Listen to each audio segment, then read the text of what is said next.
guichet unique de création d'entreprise n'existait pas avant. Il y a quelques années, vous allez remarquer, au Bénin, au Congo, par-ci par-là en Afrique, il a été créé des guichets uniques de création d'entreprise pour faciliter à chaque individu de créer son entreprise. Ça n'existait pas il y a 10 ans. C'est déjà un acquis. Vous regardez Business 54, le magazine de l'Afrique qui gagne. Bienvenue, merci de nous rejoindre une fois de plus.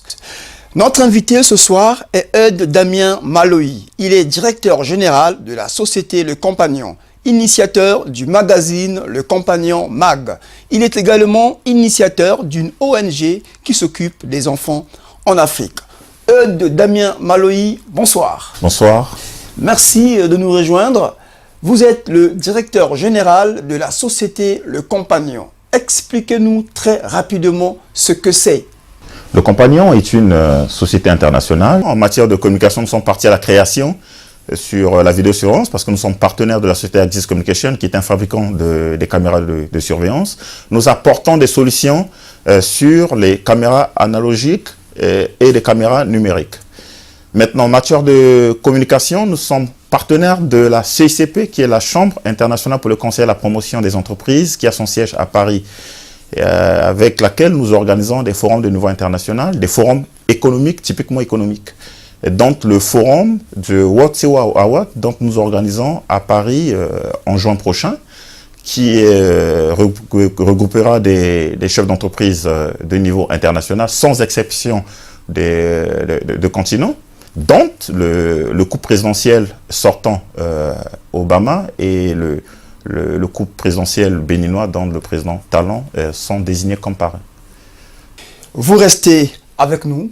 À tout à l'heure. Ce soir, nous allons vous montrer un exemple de réussite au Rwanda. Gérard Sina est devenu millionnaire grâce à sa recette de sauce piquante. Toutes les familles rwandaises goûtent à son exploit. Il a fondé un empire agro-industriel. Reportage. Nyirangarama, à 40 km de Kigali. Cette ville rurale de 4000 habitants abrite la plus grosse firme agro-industrielle du Rwanda. À sa tête, Gérard Sina, un enfant du pays. À 54 ans, il a installé tout son empire dans sa ville natale. Alors ici, il est chez lui partout. Ça, c'est notre restaurant, il est ouvert 24 heures sur 24. Là, c'est notre dernier chantier, on est en train de construire une station-service. Elle va ouvrir dans l'année. Ici, on pourra manger, retirer de l'argent et prendre de l'essence. Station-service, banque, restaurant, à Nyirangarama, Gérard Sina possède aussi les 2 écoles de la ville. Grâce à ces écoles, dans les environs, tous les enfants sont scolarisés. Cela me coûte cher, mais ce sont des semences et je vais récolter le fruit de ce travail. Dans la ville, Gérard Sina est un homme admiré. Il a même fait construire un musée à sa gloire. Une célébrité qu'il doit à ses usines. Ici, Gérard Sina emploie un quart de la population. La plus importante d'entre elles, c'est celle-là. Elle s'étend sur plusieurs centaines de mètres carrés. Ces machines produisent des jus d'ananas, de fraises et de fruits de la passion. Ici, tout est automatisé. Les lignes de production remplissent plus de 400 bouteilles par heure. L'usine fonctionne 24 heures sur 24. C'est le cas de toutes les usines de Gérard Sina. Ici, on produit le jus de fruits de la passion. C'est celui que je vends le mieux. C'est lui qui a contribué à me rendre riche. Des jus qu'il commercialise au Rwanda, mais aussi en Afrique de l'Ouest, en Europe et même aux États-Unis. Et ce n'est pas le seul produit que le millionnaire rwandais fabrique ici. À quelques mètres de là, l'usine d'un autre de ses produits phares, l'Urwibutso, un beignet très célèbre au Rwanda dont la recette unique a été imaginée par Gérard Sina en personne.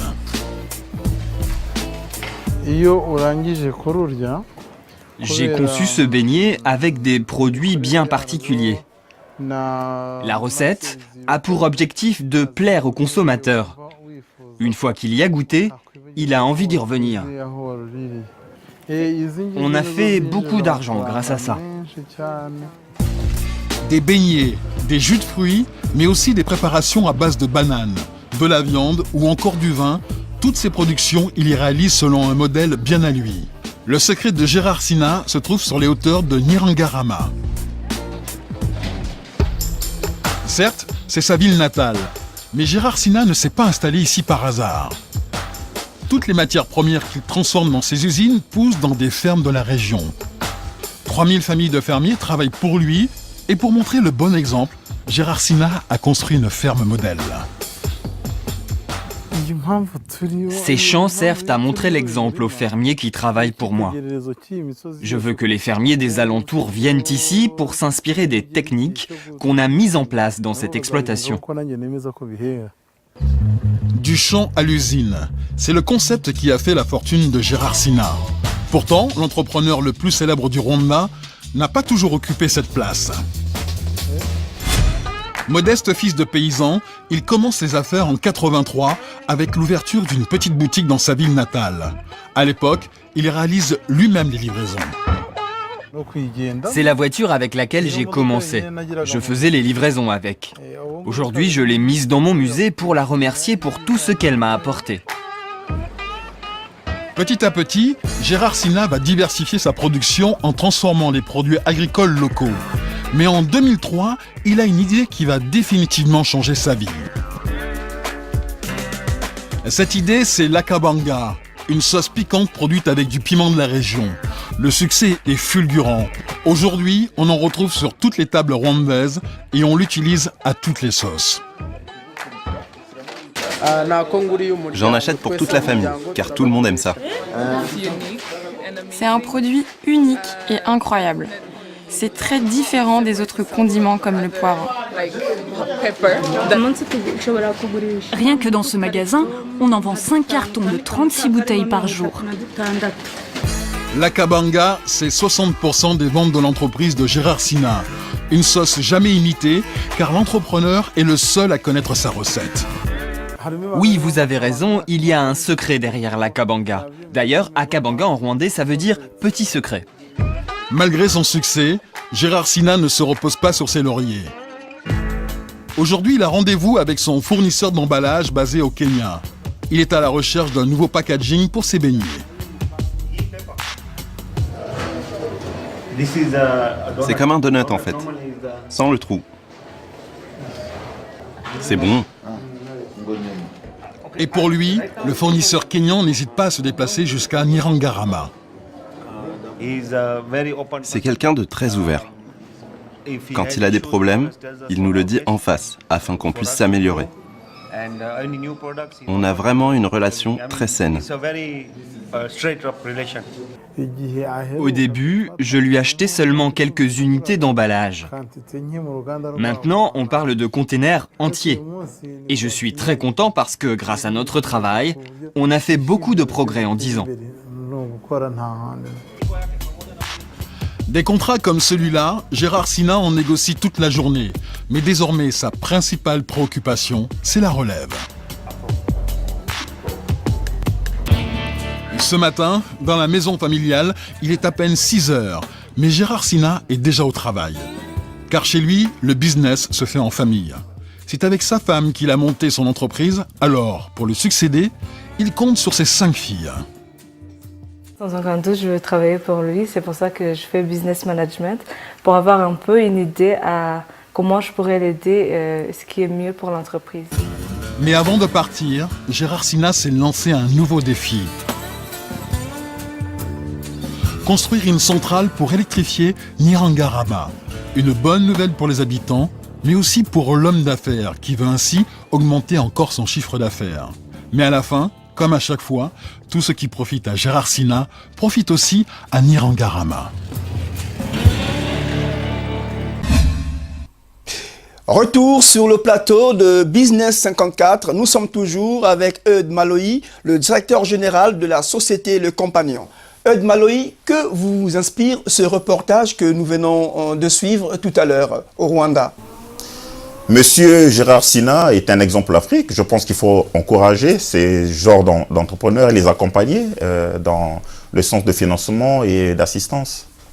Je pense que ce que je peux dire par rapport à ce sujet, c'est vraiment un exemple Afrique. C'est un exemple pour nous. Vous avez lancé une ONG en Afrique. Est-ce que vous pouvez nous donner plus de détails par rapport à cette organisation? L'ONG dont le titre social est le tronc de l'orphelin, et dont je suis l'initiateur, est parti d'une expérience d'abord personnelle, il faut le dire comme ça. Et nous avons décidé en fait avec certains associés et les investisseurs de nos compagnons pour investir, pour mettre un budget de notre financement pour apporter de l'aide dans le sens humanitaire aux orphelins mineurs de l'Afrique. Et du coup, nous sommes partis pour un commencement sur un concept dont l'opération de 0 orphelin d'ici 2025 en Afrique. Donc l'ONG se déploie en Afrique dès le mois prochain pour apporter de l'aide à ces enfants qui ont perdu leurs parents, qui n'ont pas d'assistance, qui n'ont pas d'aide, et promouvoir leurs droits, construire des orphelinats. Et nous avons un projet déjà, je vais vous faire la confidence, nous avons un projet sur Bamako, sur la construction d'un orphelinat qui doit abriter près de 180 enfants. Et nous partons d'ici le mois prochain pour la première pierre. Et ça, c'est pour Bamako. Et nous sommes en discussion avec des autorités gabonaises sur ce sujet, sur le projet de la construction d'une université qui va accueillir des orphelins, des orphelins africains, donc que ce soit francophones ou anglophones, qui doivent être suivis pendant toutes leurs études jusqu'à l'université. Maloyi, vous restez avec nous. Nous partons au Nigeria. Il y a quelques mois, le président nigérien Buhari était en visite en Allemagne pour tenter d'attirer des investissements étrangers. La récession économique frappe tous les secteurs d'activité au Nigeria qui voient les prix des biens de consommation doubler. Reportage. Des grues à l'arrêt et des chantiers au ralenti. La récession économique touche de plein fouet le secteur du bâtiment à Lagos, capitale économique du Nigeria. Selon cet ingénieur, au moins 60% des chantiers sont suspendus. La raison est simple, la chute des cours de la monnaie nationale, le naira face au dollar, ne permet plus d'importer les matériaux de construction. Your project is going to take 3 years. And in 9 months in the 3 years. Votre projet va prendre 3 ans. Mais au bout de 9 mois, il y a un changement radical des taux de change. La plupart des matériaux sont importés au Nigeria, donc vous avez une hausse très importante de vos coûts. Le Nigeria est officiellement entré en récession mi-2016. Dépendant de son pétrole à hauteur de 70% de son budget, le pays souffre de la baisse des cours du baril. De plus, les attaques répétées de groupes armés sur les infrastructures pétrolières ne font que diminuer la production. Sur ce marché spécialisé dans les tissus, l'activité ne ressemble pas à celle des grands jours.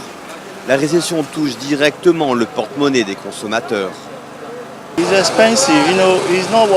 C'est cher et on ne s'attendait pas à cela. Par exemple, j'avais l'habitude d'acheter du tissu pour 2 € et maintenant 4 ou 5 €. L'argent n'est plus disponible. Et quand vous essayez de monter les prix, vos clients se plaignent. Mais qu'est-ce que l'on peut faire? Nous avons un commerce. Nous devons leur expliquer et augmenter les prix graduellement pour garder nos clients. À la récession vient s'ajouter le chômage. Seulement 54 millions de personnes travaillent à temps plein sur une population de plus de 170 millions d'habitants.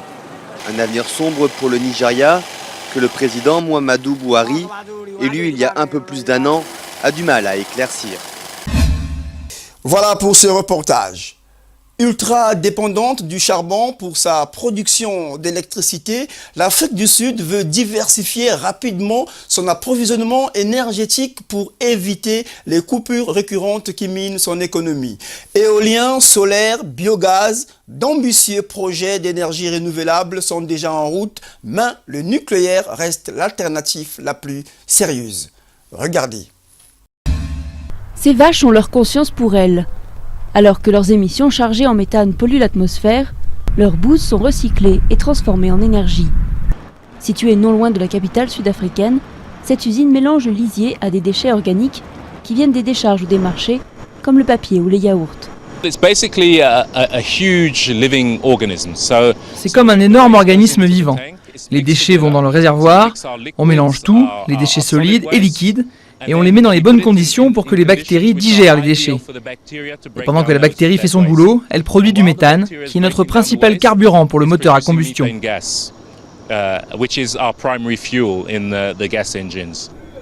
Résultat, 4 MW d'électricité qui alimentent une usine automobile.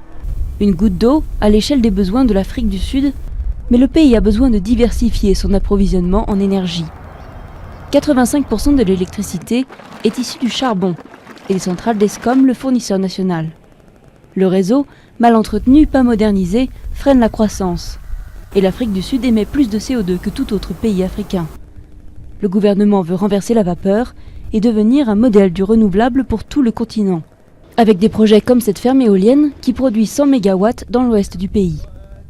Nous avons publié un plan de ressources jusqu'en 2030 qui précise nos engagements en termes de diversification.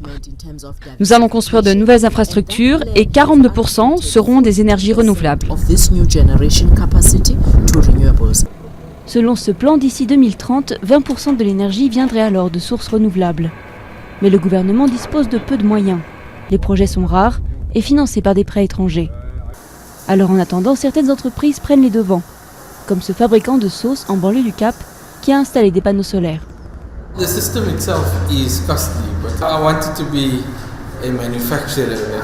L'investissement coûte cher, mais je voulais être un entrepreneur qui économise de l'énergie, qui fait partie du mouvement d'énergie verte. Et le système est conçu pour être remboursé en 5 ou 6 ans. Après, toute l'énergie que je produis, c'est gratuit.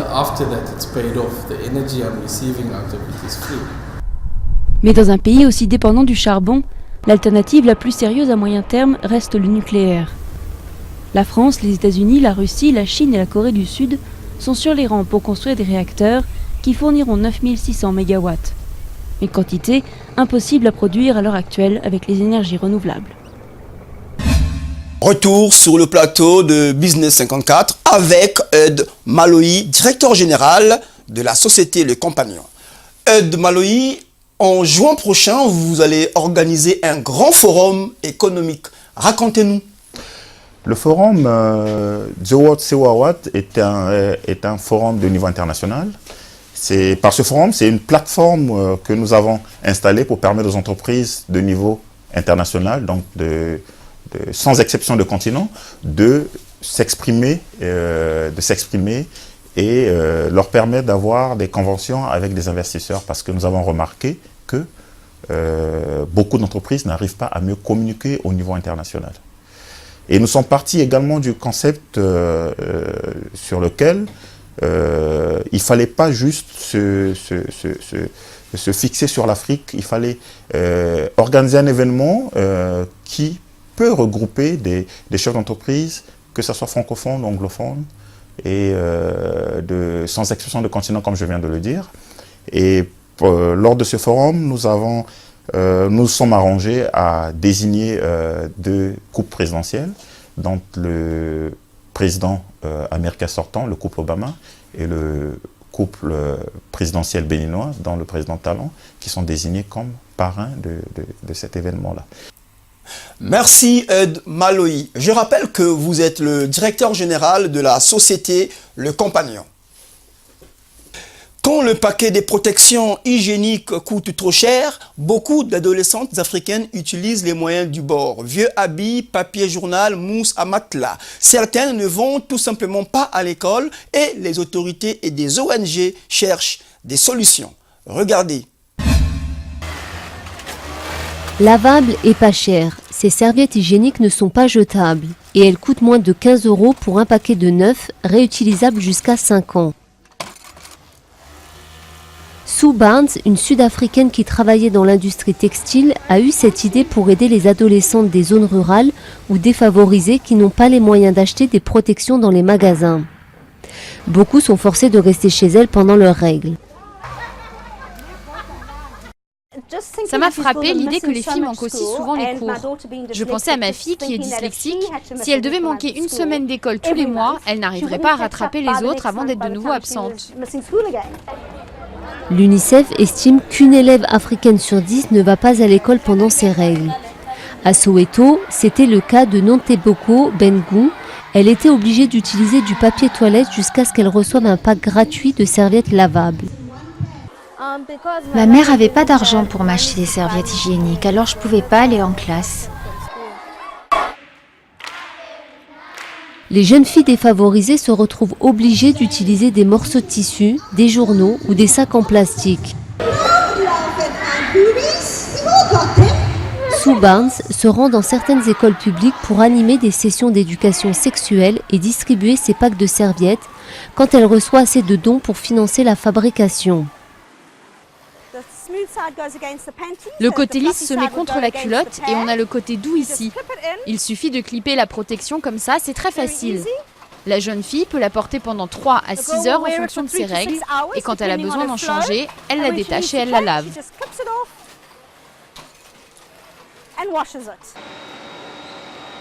Sur le reste du continent, plusieurs organisations caritatives ou pas ont également innové pour s'attaquer au problème. Au Rwanda, des femmes fabriquent des protections hygiéniques bon marché à base de fibres de bananier. L'idée était de fabriquer des serviettes en utilisant des matières naturelles qui pouvaient être récoltées localement. Comme ça, on a un produit qui répond aux besoins des femmes et des filles, mais on encourage aussi l'économie et on crée de l'emploi ici. Aujourd'hui, cet atelier est financé par l'ONG et les serviettes devraient être mises en vente dans 1 mois. Dans des endroits où parler des règles est souvent tabou, ces innovations constituent une avancée importante pour de nombreuses femmes et jeunes filles. Voilà, Business 54, c'est terminé. On se retrouve ce vendredi, cette fois-ci, avec les enquêtes spéciales présentées par Pressine Zonzolo. Merci à tous nos téléspectateurs de Bamako au Mali et de Lubumbashi. À la semaine prochaine, même chaîne, même heure. Au revoir.